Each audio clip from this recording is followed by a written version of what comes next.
Hello! Today we'll be assembling a G9 bracket. So, first we'll start here. I'm going to take the half dome piece, place it over there.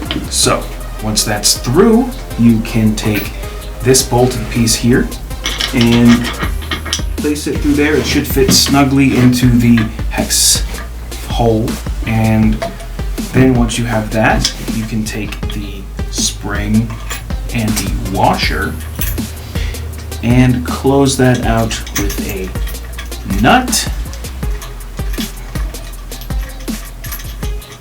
Finger tighten that as much as you can. Eventually it'll go past your reach, in which case take a socket and tighten it up more. Once you've got it as tight as you can, come in with the wrench and you can leave it sort of loose just so you can move it around while you're adjusting.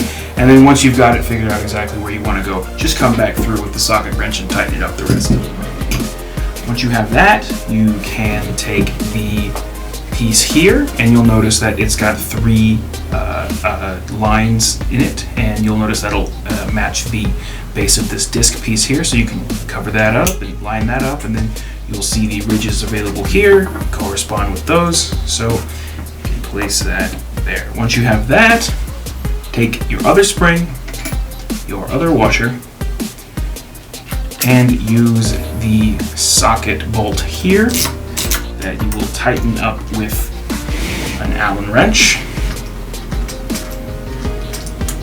Just get it finger tight to hold it in place, and you can come through with the wrench.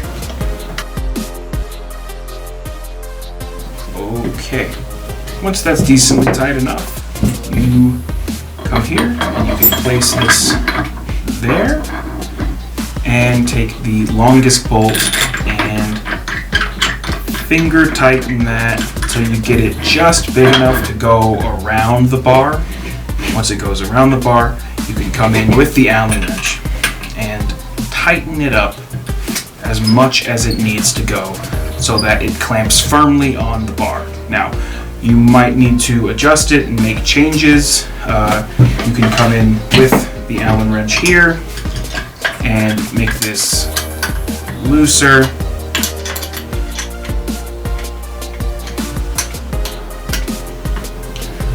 So that you can turn it this way, make adjustments, and then just tighten it back up so that it goes along with whatever your bar's angle